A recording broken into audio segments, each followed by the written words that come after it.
Hello everyone, welcome to the course of modern history. दोस्तों, हमने modern history का course start किया है और इसमें 5-6 लेक्चर्स लगभग हो चुके हैं और आपको जो है इसका जो है प्लेलिस्ट में कोर्सेस मिल जाएंगे। आप वहां से जाके सारे वीडियो का एक्सेस ले सकते हैं। और अब तक जो है हमने जो है स्टार्ट किया था जीरो से एंड यहाँ तक पहुँच चुके हैं कि जब ब्रिटिश एंड यूरोपियंस जो कंपनी आते हैं इंडिया में और इनके बीच में राइवलरी होने वाली है अब हम यहाँ पे हैं। और यहाँ के बाद जो है हम आगे चलेंगे फर्दर की जो है फ्रेंच आते हैं एंड फ्रेंच और जो ब्रिटिश के साथ जो राइवलरी चलती है और फ्रेंच के साथ साथ राइवलरी चलने के साथ साथ जो है ब्रिटिश जो है उधर डच और पोर्चुगीज़ बाकी लोगों के साथ जो हरा करके अपना एक एम्पायर इस्टेब्लिश करता है। एंड उसी के साथ जो है जो इंडिया में जो रीजनल किंगडम्स हुए करते हैं, रूलर्स होता है, तो उसको भी हरा करके जो है अपना जो है सुप्रीमेसी कायम करने की कोशिश करता है ब्रिटिश। तो हम इन सब चीज़ों को जो है अपने कोर्स में जो है बारी बारी से है अपने तरीके से देखेंगे। तो आपको जो है पहले जो हमने लास्ट क्लास में जो पढ़ा था उसको एक बार हम रिकॉल कर लेते हैं कि लास्ट क्लास में हमने क्या क्या देखा था। लास्ट क्लास हमने स्टार्ट किया था एडवेंट ऑफ यूरोपियन से और इसमें हम देखे थे कि यूरोपियन कंपनी जो है क्यों इंडिया में आने के लिए सब जो है पागल रहती है और वो क्यों आना चाहता है इंडिया। तो हमने उसके रीजन्स को काफ़ी अच्छे से समझा था। यहाँ पे जो है बहुत सारे रीजन्स थे, लेकिन उनमें से जो प्रोमिनेंट रीजन्स थे कि जो कॉन्स्टेंटिनोपल जो था तो वो उसका फॉल हो गया था एंड रेड सी वाले जो रास्ते थे सिनाई पेनिनसुला के आसपास तो उसको भी जो है ऑटोमन टर्क्स जो है कब्जा कर लिया था। एंड जो है बुबोनिक प्लेग वगैरह हुआ था, फ्यूडल सिस्टम की वजह से जो है वहाँ की जो सिस्टम थी काफ़ी वर्स्ट हो गया था। तो इकोनॉमी के लिए जो ट्रेड होता है तो ट्रेड वहाँ पे फ्लोरिश नहीं कर रहा था, तो ट्रेड के लिए नया मार्केट चाहिए था। एंड स्पाइसेस के जो है लिए यूरोपियंस पागल थे। स्पाइसेस में जो है एंटीबैक्टीरियल जो है प्रॉपर्टी होती है तो उन सब के लिए आते हैं। तो सबसे पहला जो है यूरोपियंस आता है इंडिया में वो आता है वास्को डी गामा, जो पहुँचता है जमूरियन के पास एंड वहाँ पे उसको वेलकम किया जाता है। अब्दुल मजीद जो है उसकी सहायता से आते हैं जमूरियन के पास और जो है धीरे धीरे जो है यहाँ पे व्यापार स्टार्ट होता है। फिर उसके बाद जो है यूरोपियन जो कंपनीज है पोर्चुगीज़ आते हैं, गवर्नरशिप वहाँ पे प्लान आता है उसका। एंड उसके बाद धीरे धीरे जो है डच आते हैं, इंग्लिश आते हैं एंड डेन्स आते हैं एंड फ्रेंच आते हैं। तो ये सारे जो है इंडिया में आते हैं और यहाँ पे अपना जो है ईस्ट इंडिया कंपनी के नाम से सब अपना ट्रेड करते हैं। फिर हम देखते हैं कि पोर्चुगीज़ को देखा था हमने लास्ट क्लास में कि पोर्चुगीज़ जो है किन कंडीशंस पे इंडिया आना चाहता है। फिर वास्को डी गामा जो है पहले इंसान थे जो इंडिया में आए थे, जो हमने मैप के सहायता से देखे थे कि हमें जो है जो कोस्टल रीजन्स है वो कौन से इंपॉर्टेंट है, हमने उनको देखा था कि यहाँ पे ये सारे कोस्टल रीजन को लास्ट क्लास में काफ़ी अच्छे से हमने देखा था कि ये कोचीन, कालीकट और जो है गोवा वगैरह एंड सलसेट वगैरह इन सबको भी देखा था। एंड जो है हमने देखे थे कि जो पहला जो गवर्नर हुआ करता था यूरोप का पहला कोई गवर्नर आता है इंडिया में वो था फ्रांसिस्को डी अल्मीडा। और इसमें जो हमने ब्लू वाटर पॉलिसी को देखा था एंड ये जो है बैटल एट दीव लड़ा था। और जो है ये आते ही जो है जितने भी जो है मुस्लिम जो रूलर्स होते हैं बाकी जो ऑटोमन टर्क्स के जो साथ साथ जो उसका फिर एलाई होता है तो उसके जो रास्ता है रोकने की कोशिश करता है। यहाँ पे होता है गल्फ ऑफ अडेन, तो इसको रोकने की कोशिश करता है। ये पर्शियन गल्फ है, इधर ही गल्फ ऑफ हॉर्मुज होता है तो यहाँ पे जो है और इधर जो है इंडियन ओशन में साउथ ईस्ट एशिया में जो होता है मलक्का, तो उसको भी कब्जा कर लेते हैं। तो ये सारी चीज़ें हमें जो है काफ़ी देखने के लिए मिलता है। एंड फिर आते हैं अलबुकर्क जो आते हैं तो उसका वो काफ़ी इनफेमस है 3 चीज़ों के लिए, policy of war, piracy and plunder. तो ये इन सब चीज़ों को जो है के लिए जो है वो काफ़ी इनफेमस है और वो जो है गोवा को जीत लेता है एंड सती एबोलिशन के लिए काम करता है। सती इंडिया के पर्सपेक्टिव से नहीं, अपने फ़ायदे के लिए सती एबोलिश करना चाहता है वो। एंड फिर देखा था कि धीरे धीरे जो है वो दमन, दीव, सालसेट, हुगली और बसीन को जो है कैप्चर करते हैं और वहाँ पे अपनी जो है सेंटर बनाते हैं। एंड जो है नीनो दे कुन्हा को हमने देखा था कि जो है उसने गोवा को जो है अपना हेडक्वार्टर बनाता है। पहले कोचीन हो हेडक्वार्टर रहता है एंड जो बंगाल में उसने अपनी जो है हेडक्वार्टर बनाता है हुगली में। तो ये थे 3 गवर्नर जो पोर्चुगीज़ गवर्नर थे और कुछ फेवरेबल कंडीशंस देखे थे जो पोर्चुगीज को जो है यहाँ पे आने के लिए और यहाँ पे जो है अपना जो है पावर को स्ट्रेंथ करने के लिए मजबूत करता है। कुछ रीजन्स थे जो डिक्लाइन हो गए, उसके पोर्चुगीज एम्पायर जो डिक्लाइन हो गया, तो हमने उनको भी देखा था। और जो है पोर्चुगीज को हमने यहाँ तक देख लिया था कि पोर्चुगीज जो है आते तो सबसे पहला है, लेकिन वो सबसे लास्ट जाते हैं 1961 में। गोवा, दमन, दीव तब तक 1961 तक उसके कब्जे में रहते हैं। तो आज हम देखने वाले हैं कि ब्रिटिश आते हैं। लास्ट क्लास हमने डच को भी थोड़ा सा देख लिया था, डच का थोड़ा सा ही पढ़ना था हमें। एंड जो है आगे जो है हमारा ये थोड़ा जो है था, हमने एंग्लो डच राइवलरी था उसको भी देख लिया था कि एम्बोना था वहाँ पे जो है। एम्बोना यहाँ पे है, इंडोनेशिया की एक टेरिटरी है जहाँ पे जो है डच अपना जो है काफ़ी मजबूत उसका वहाँ पे पकड़ रहता है। जापानी और इंग्लिश के कुछ लोगों को मार देते हैं, तो बीच में फिर जो है रिटेलिएट करता है ब्रिटिश। और 1667 में है जो है इंडोनेशिया का कुछ प्रांत को जो है कब्जा कर लेता है। तो एक लास्ट में ट्रीटी में आता है, तो बोलता है कि जैसा जो था वैसा ही रहेगा, इंडोनेशिया हम तुम्हें वापस करते हैं डच को। एंड जो है डच जो है इंडिया में ट्रेड कर सकता है, लेकिन यहाँ पे कोई जगह नहीं खरीद सकता और कोई अपना सेटलमेंट नहीं कर सकता। तो इसके बाद जो है डच यहाँ से जो है उसकी जितनी भी पावरफुल चीज़ें थी वो धीरे धीरे वो बोया बिस्तर समेट लेता है, लेकिन थोड़ा थोड़ा चीज़ें तब भी रहता है। एंड 1759 में तक जो है वो थोड़ा सा रहता है। एंड यहाँ पे एक बैटल होता है, बैटल ऑफ बेदारा। बैटल ऑफ बेदारा होता है 1759 को, और जो है उसकी जितने भी एम्बिशंस रहते हैं या फिर जो है वहाँ पे वो खुद को मजबूत नहीं कर पाता और डच को यहाँ से इंडिया को छोड़ के जाना पड़ता है। तो ब्रिटिश और डच की राइवलरी देखिए। आज हम पढ़ने वाले हैं इंग्लिश को, ब्रिटिश ईस्ट इंडिया कंपनी को, कि उसके क्या क्या ऐसा फेवरेबल कंडीशंस थे और क्या क्या चीज़ें था जो वो इंडिया में आया और कैसे जो है वो इतना वास्ट एम्पायर बना। एंड जो है बाकी लोगों से वो ऐसा सुपीरियर क्यों था। तो हम जो है ब्रिटिश ईस्ट इंडिया कंपनी का को काफ़ी अच्छे से पढ़ने वाले हैं। तो आपको पता होगा कि जो है ये जो है यूरोपियन कंट्री है वो वेस्ट में पड़ता है और अपन जो इंडियन है ये अपन जो है ईस्ट में है अपन। तो जब भी यूरोपियन कोई भी कंट्री आती है तो अपना कंपनी बनाता है ईस्ट इंडिया के नाम पे, क्योंकि वो ईस्ट में जा रही है और ईस्ट इंडिया के नाम पे कंपनी बना रही है। तो ब्रिटिश में भी जो है ये ईस्ट इंडिया कंपनी बनती है। इनिशियली जो है इसकी शुरुआत जो होता है 1599 में होता है, 1599 में एक ज्वाइंट स्टॉक कंपनी बनता है।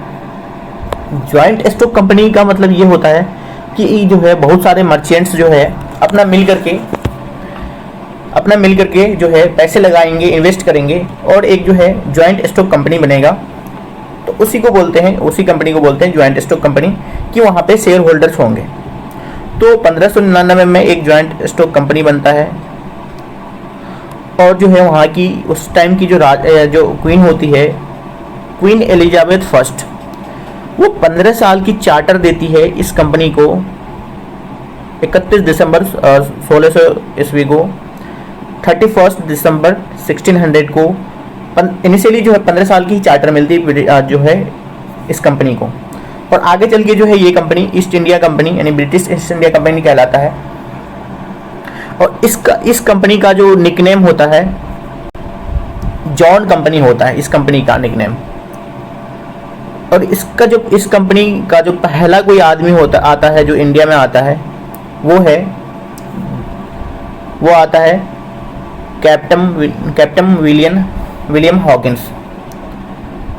तो वहाँ का जो जेम्स जो किंग होते हैं तभी वो भेजता है कैप्टन हॉकिंस को अकबर के दरबार में। अकबर के नाम पे जो है जेम्स फर्स्ट जो है अपना लेटर भेजता है कैप्टन हॉकिंस के द्वारा। लेकिन जब तक वो इंडिया में आता है 1608 में, तो अकबर तो मर चुका होता है। तो यहाँ पे जो है उसको जो है जहांगीर मिलता है, जहांगीर उसे रिसेप्शन करता है।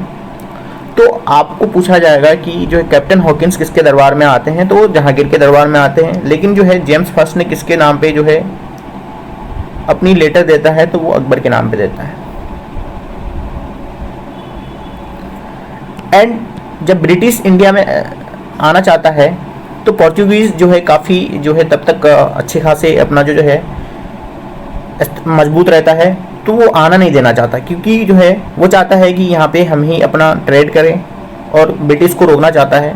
तो ये सब चीज़ें हम आगे देखेंगे कि ऐसा बहुत सारे चीज़ें देखने के लिए मिलता है।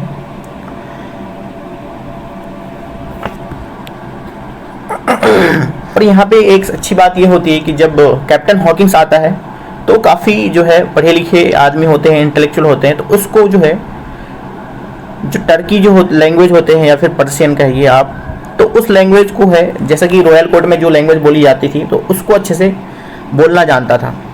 तो उसने जो है उस लैंग्वेज में जो है जहांगीर से बात किया, तो जहांगीर वाज वेरी इम्प्रेस्ड। आपके देश में कोई अदर कंट्री से अगर लोग आते हैं, आपकी भाषा बोलते हैं, रीजनल लैंग्वेज अगर बोल लेते हैं, तो आप कितने हैप्पी होते हैं। तो सेम कंडीशन था जहांगीर के पास कि Jahangir was very happy because captain Hawkins talking in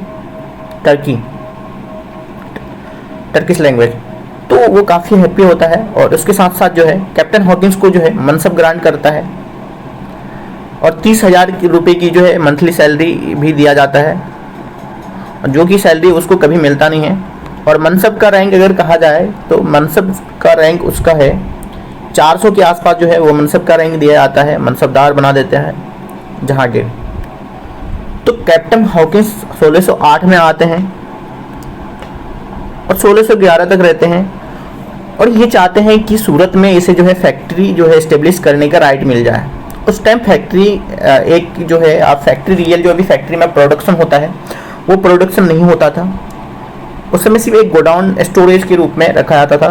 तो ब्रिटिश अपना ट्रेड करना चाहते हैं और वो परमिशन लेने आते हैं और 1608 में चाहते हैं कि वो सूरत में उसे एक फैक्ट्री का जो है बनाए, लेकिन जो है यहाँ पे उसको ये जो है परमानेंट फैक्ट्री बनाने के लिए जो है इसको लाइसेंस नहीं मिलता है।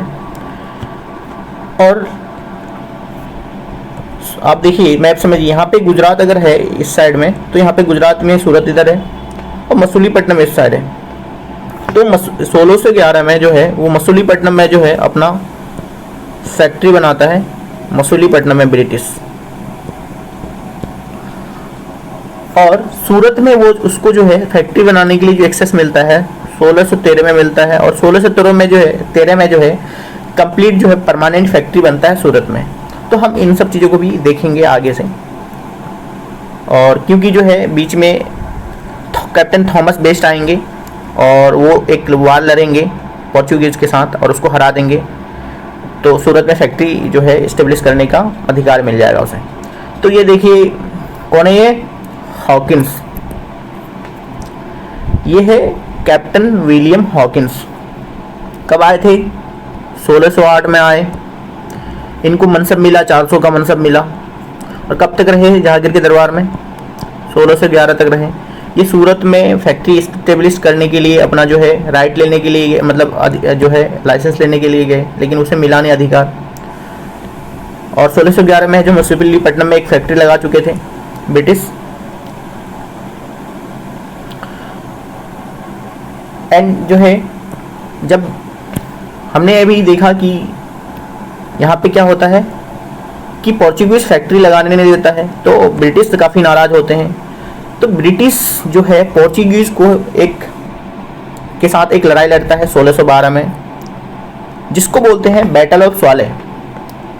बैटल ऑफ स्वाले जो है एक नावल बेस लड़ाई है, मतलब समुद्र में लड़ा जाता है बैटल ऑफ स्वाले, जिसमें ब्रिटिश जीत जाते हैं। ब्रिटिश को जो लीड कर रहा होता है कैप्टन थॉमस बेस्ट, जो है बेस्ट के नाम से याद रखिए, कैप्टन थॉमस बेस्ट। तो कैप्टन थॉमस बेस्ट जो है 2 शिप लेके आते हैं। एक जो है शिप जिसका नाम है, शिप का नाम है ड्रैगन, और उसके साथ एक छोटा सा शिप होता है जिसके नाम है ओशियंडर। तो ड्रैगन और ओशियंडर को लेके आता है कैप्टन थॉमस बेस्ट और बैटल ऑफ स्वाली में जो है पोर्चुगीज को हरा देता है। तो इस चीज़ को जो क्योंकि जहांगीर के पास तो कोई नावल आर्मी नेवी नहीं था, नावल बेस भी नहीं था, और शिपमेंट उसकी जो है शिप बिल्डिंग वगैरह उतनी अच्छी नहीं थी मुगल्स की।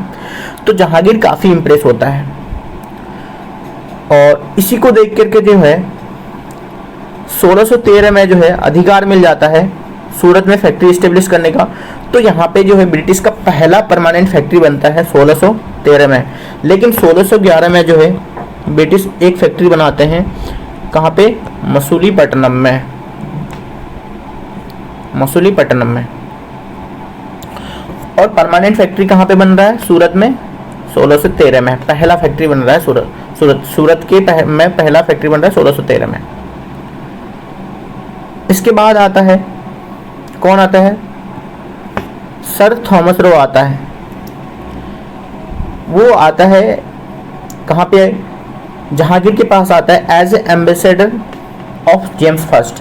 पहले जो आ रहा था एज ए जो है नॉर्मल जो है एम्बेसडर बन के नहीं आ रहा था, अभी जो आया है वो एम्बेसडर आया है। तो जहांगीर को लगता है कि मेरा नाम जो है देश देश तक में प्रचलित है, तो वो काफ़ी हैप्पी होता है। तो थॉमस रो आते हैं, एज ए एम्बेसडर आता है जेम्स फर्स्ट का जहांगीर की कोर्ट में। और 1615 से लेकर के 1619 तक जो है थॉमस रो जहांगीर की कोर्ट में रहते हैं। और उसको अधिकार मिल जाता है कि अहमदाबाद और भरूच में फैक्ट्री इस्टेब्लिश करने का। आगरा, अहमदाबाद, भरूच में जो है फैक्ट्री एस्टेब्लिश करने का अधिकार मिल जाता है। ये सब कहाँ पे हो रहा है, वेस्टर्न घाट में हम सूरत में एस्टेब्लिश कर रहे हैं factory.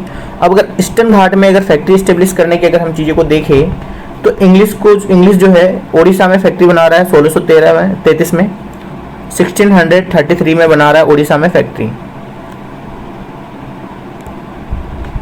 And English had open there first factory in the south at Machilipatnam या मछलीपट्टनम। तो हमने देखा था कि मछलीपट्टनम में कब जो है फैक्ट्री बना रहा है 1611 में, और 1613 में कहाँ पे बन रहा है, सूरत में बन रहा है।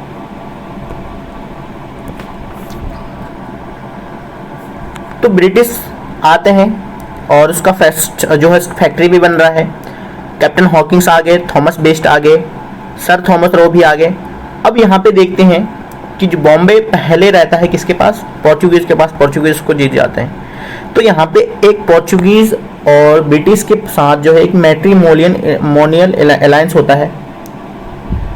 इसमें ये होता है कि 1662 में कैथरीन, पोर्चुगीज जो है प्रिंसेस रहती है कैथरीन ऑफ ब्रिगेंजा, उसकी शादी हो जाती है चार्ल्स II से। किंग चार्ल्स II जो होता है वो जो है ब्रिटेन का किंग रहता है, उसके साथ शादी होता है।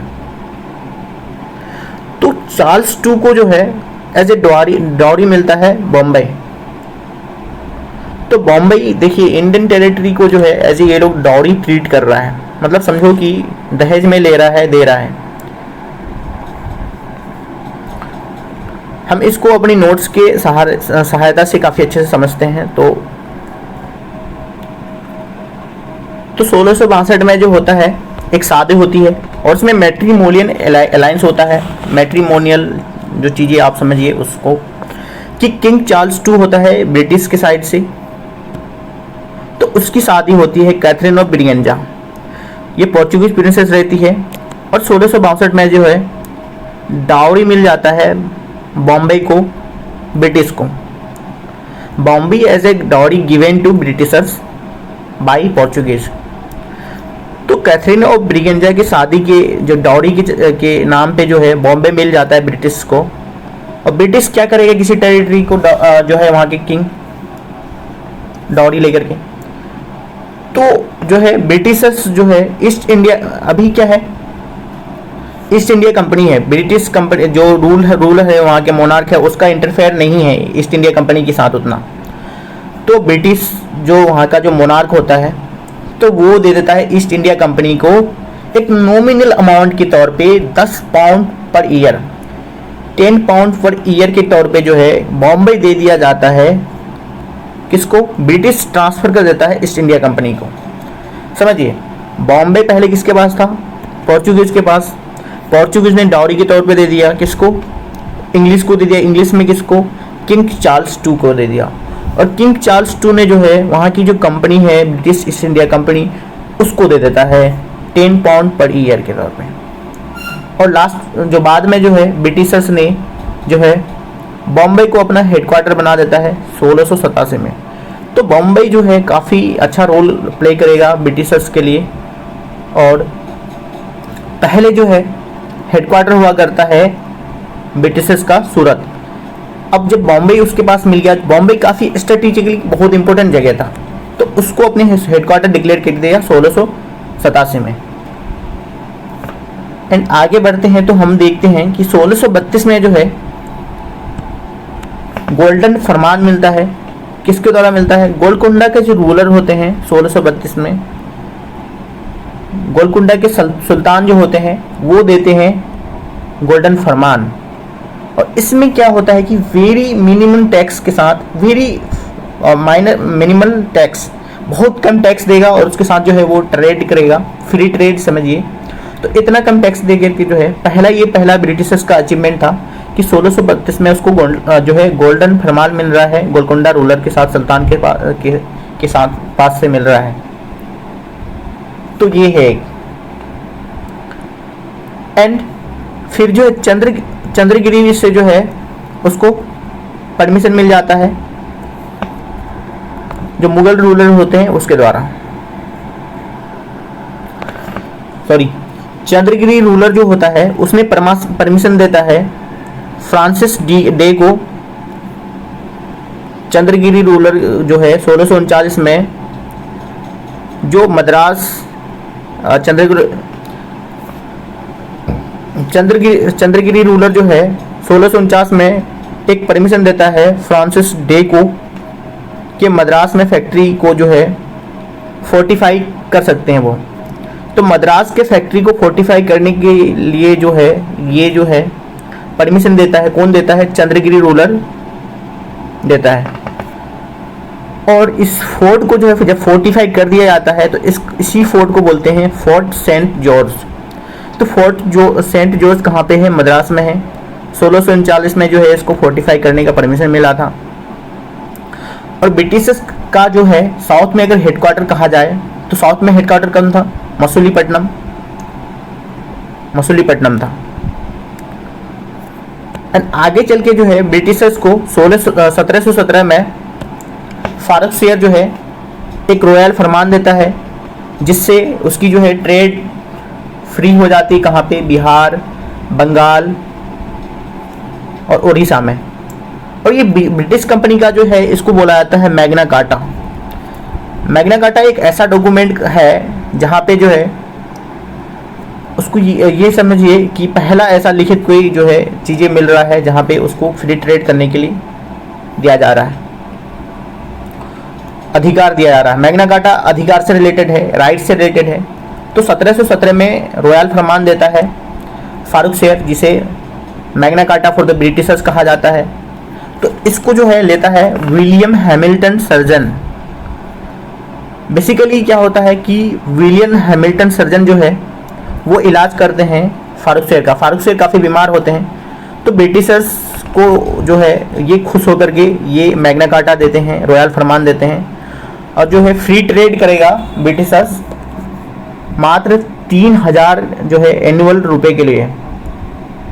3000 रुपये में जो है इतना रिच प्रोविंस मिल जा रहा है ब्रिटिशर्स को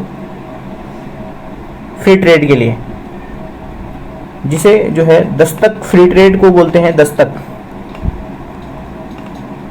एक दस्तक मिल गया जिसे रॉयल फरमान कहा जा रहा है, जो फारूक शेर 1717 में दिया गया। बंगाल, गुजरात, हैदराबाद ये सारे रीजन हैं और बिहार, बंगाल, उड़ीसा ये सारे भी रीजन हैं। तो यहाँ पे जो है फ्री ट्रेड मिल गया। 1717 में रॉयल फरमान मिल गया जिसे दस्तक कहा जा रहा है। मात्र 3000 रुपये जो है एनुअल फेड पर ब्रिटिशर्स को। तो ब्रिटिशर्स जो है धीरे धीरे अपने जो है पैर काफ़ी अच्छे से पसारते हैं। अपनी फैक्ट्री जो है नॉर्थ से लेकर के साउथ, वेस्ट, ये हर जगह जो है बना रहे हैं और अपना जो है मिलिट्री पावर उसको भी स्ट्रेंथन कर रहे हैं। अगर हम यहाँ पे देखें कि कलकत्ता से रिलेटेड जो है, देखिए फोर्ट सेंट जॉर्ज बना रहा है वो मद्रास में, 1639 में उसको अधिकार मिला। एंड कलकत्ता में जो है वो फोर्ट विलियम कॉलेज बनाना चाहता है। तो यहाँ पे देखिए फोर्ट विलियम कॉलेज कैसे बनता है। 3 जो विलेजेस होती, 3 गांव, तो मुगल गवर्नर होता है बंगाल के मुगल गवर्नर होता है तो 3 विलेज देते हैं उसको, और वो 3 विलेज को जो है वो फोर्टिफाई करता है। 3 जो गांव है उसका नाम याद रखना बहुत ज़रूरी है। तीनों गांव जो है, एक सुतानती है, गोविंदपुर है, एक कालीकट्टा है। सुतानती, गोविंदपुर, कालीकट्टा, तो इन तीनों गांव को जो फोर्टिफाई करता है और उसका नाम देता है फोर्ट विलियम। तो फोर्ट विलियम बनता है 1700 में बनता है फोर्ट विलियम। और फोर्टिफाई कितने विलेजेस को किया जा रहा है? 3 विलेज को। इन तीनों का नाम काफी इंपॉर्टेंट है, सुतानती, गोविंदपुर, कालीकट्टा। तो ये 3 विलेज जो है, यही 3 विलेज जाके क्या बन रहा है? फोर्ट विलियम बन रहा है। और ये जो है काफी इंपॉर्टेंट प्लेस बन जाता है ब्रिटिशर्स के लिए। क्यों इंपॉर्टेंट प्लेस बन जाता है? क्योंकि 1911 तक जो है सेंटर ऑफ पावर, आप ब्रिटिशर्स जहां से रूल करेगा यही वो जगह होगा जो उसको यहीं से चीज़ों को जो है कंट्रोल किया जाएगा। Seat of British power till 1911। तो कलकत्ता में हमने देखा 3 गांव मिला, आगे चल के यही जो है शहर कलकत्ता कहलाएगा, जिसको सुतानती, गोविंदपुर, कलकत्ता के 3 गांव हैं। और इसको फोर्टिफाई करके फोर्ट विलियम बनाया जा रहा है 1700 में, और 1639 में बना फोर्ट सेंट जॉर्ज। तो हमने ब्रिटिशर्स का थोड़ा मोटा मोटा चीज़ें देख ली हैं कि वो कैसे जो है अपना धीरे धीरे जो है देश में फैल रहा है। अब हम देख लेते हैं कि जो छोटी छोटी जो कंपनी थी, डेनिश और फ्रेंच, इनको देख लेते हैं कि यहाँ पे इनसे रिलेटेड क्या क्या चीज़ें हैं। डेनिश वो लोग हैं जो कहाँ के हैं? डेनमार्क के हैं, या फिर उसे डेन्स कहा भी जाता है। तो डेनिश ईस्ट इंडिया कंपनी बना 1616 में। Danish East India company is established at 1616 and they are coming to India and establish their first factory at Tranquebar near Thanjavur. तो तमिलनाडु के आसपास एक जगह होते हैं ट्रैंकोबार, या फिर जिसको तंजौर कहिए आप। तो 1620 में वो जो है डेनिश पहला फैक्ट्री बनाता है अपना, 1620 में।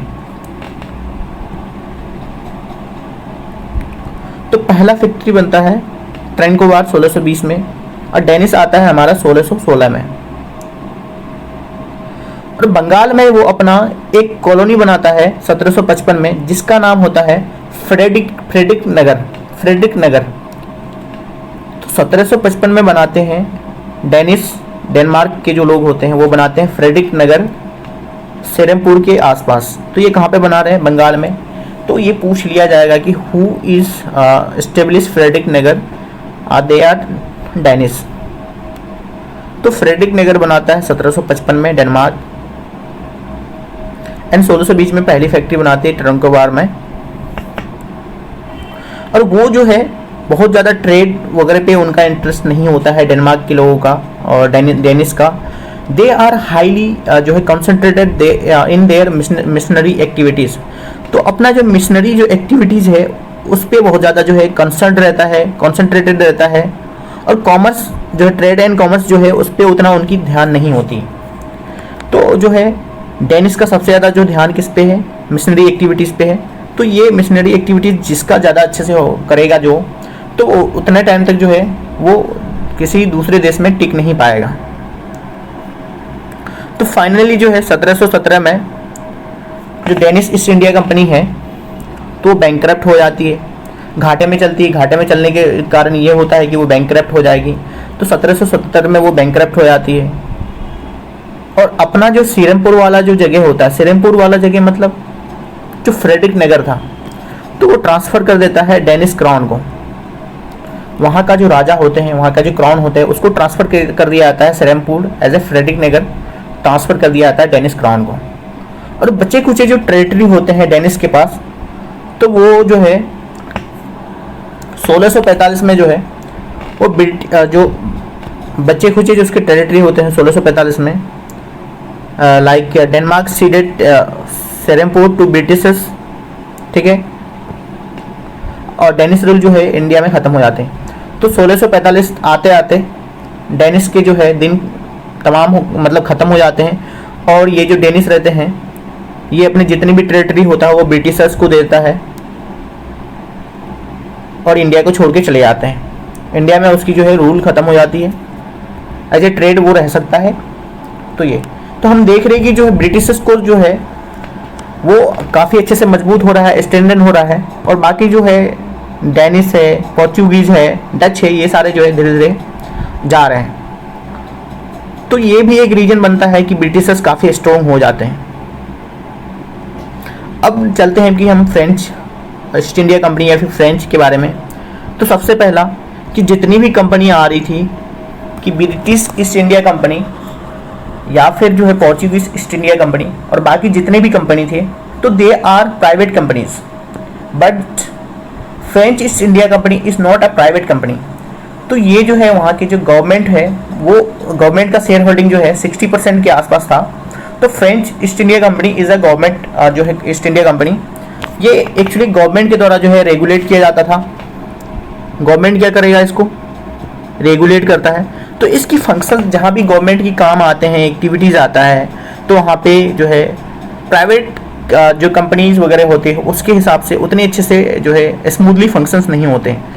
अगर फ्रेंच और ब्रिटिशर्स में कोई वार होगा, राइवलरी होगा, तो अच्छे से जो है जल्दी से ब्रिटिशर्स डिसीजन ले लेंगे, लेकिन फ्रेंच नहीं ले पाएंगे। इसको जो है अपने सरकार की डिसीजन का वेट करना पड़ेगा।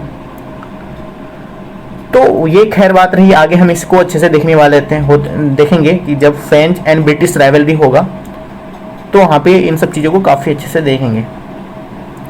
तो फ्रेंच ईस्ट इंडिया कंपनी जो है फॉर्म होती है 1664 को, और 1664 में ही है वो इंडिया में आती है।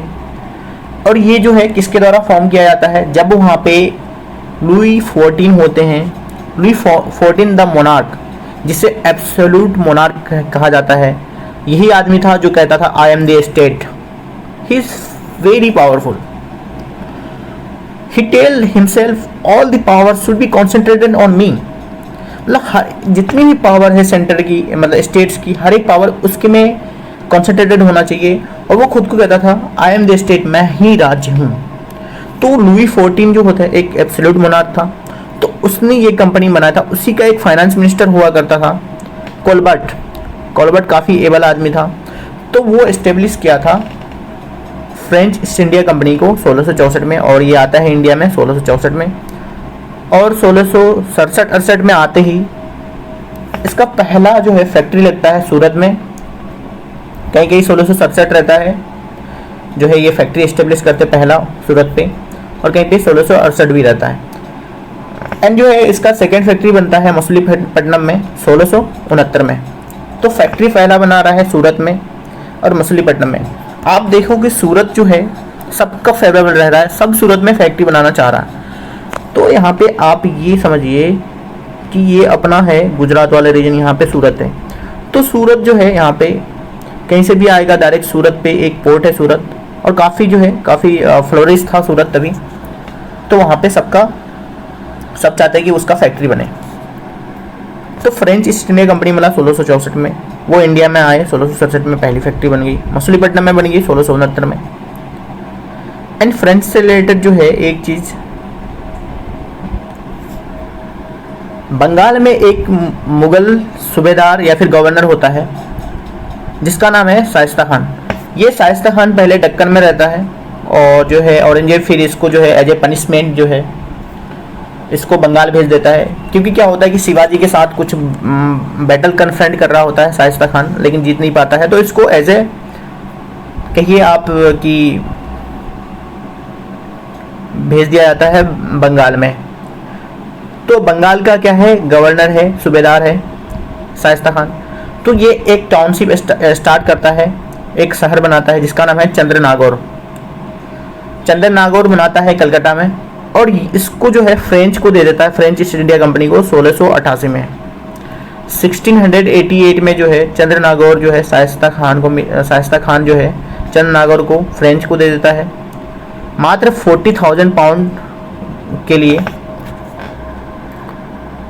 तो ये आगे चल कर के जो है चंद्रनागौर काफ़ी इंपॉर्टेंट ट्रेडिंग पोस्ट बनेगा जो है इस जो फ्रेंच के लिए।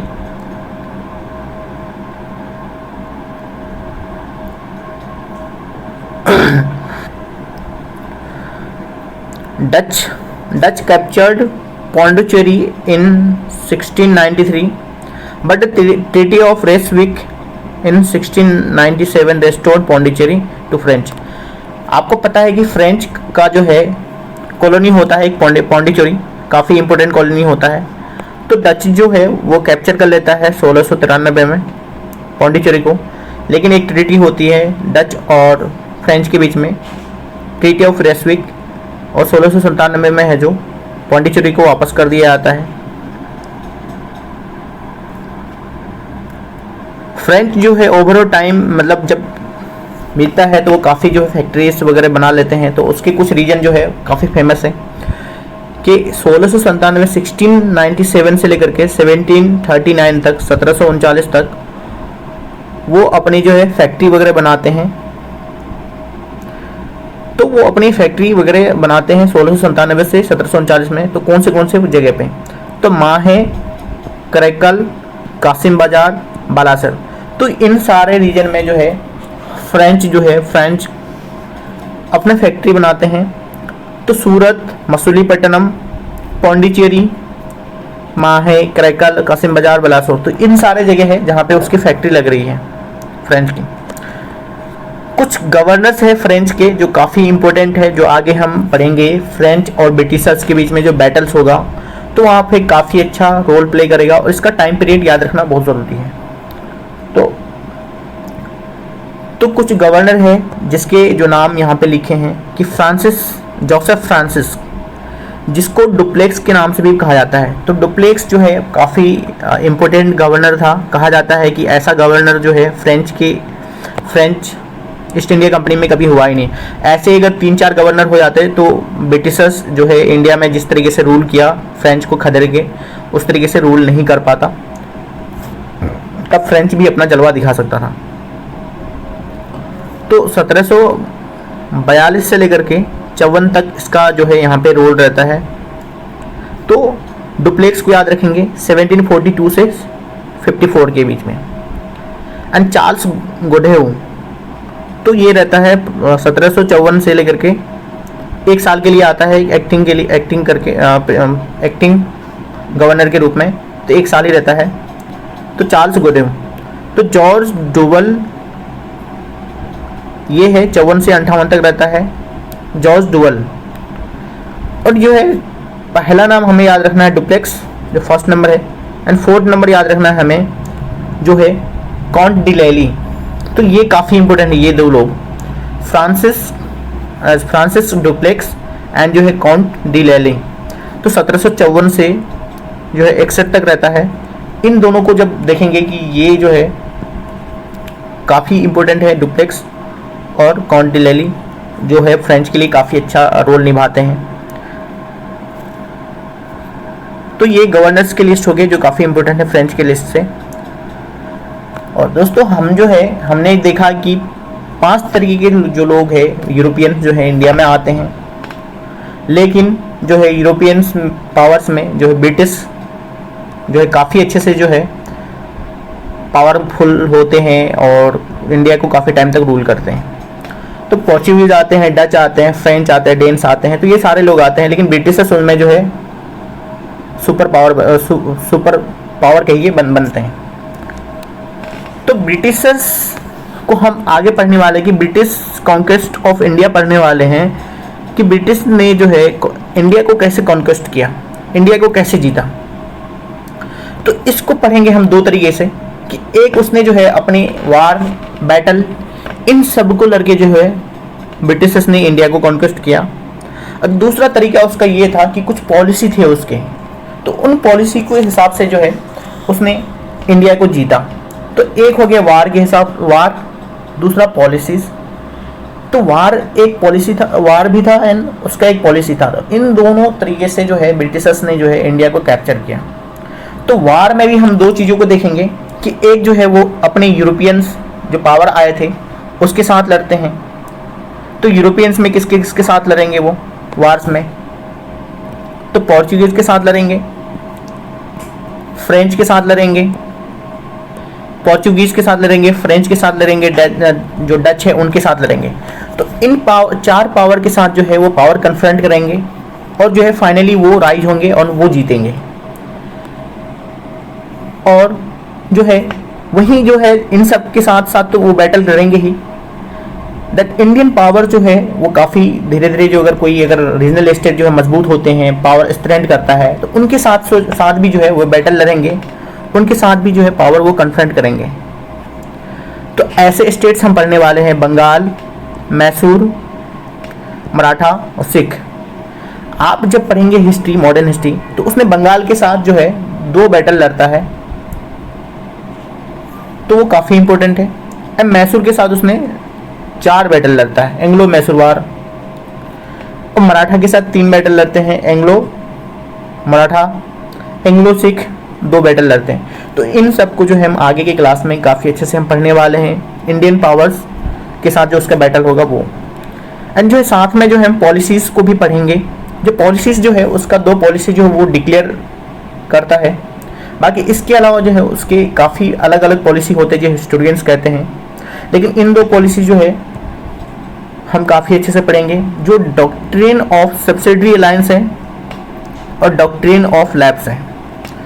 तो ये सारे ऐसी नीति थी जो ब्रिटिश को जो है बिना ज़्यादा एफर्ट किए ही उसको काफ़ी जो है टेरिटरी मिल जा रही थी और वो खुद को स्ट्रॉन्ग कर ले रहा था। तो दोस्तों हम इन सब टॉपिक को जो है आगे अपना जो है स्कीम आएगा, जो क्लासेस होंगे आगे, तो हम उसको पढ़ने वाले हैं। तो आज का क्लास जो है हम यहीं पे समाप्त करते हैं। और आपने यहाँ तक अगर देखा होगा तो चैनल को लाइक करें, कमेंट करें और सब्सक्राइब जरूर कर लें, दोस्तों तो जरूर शेयर करें।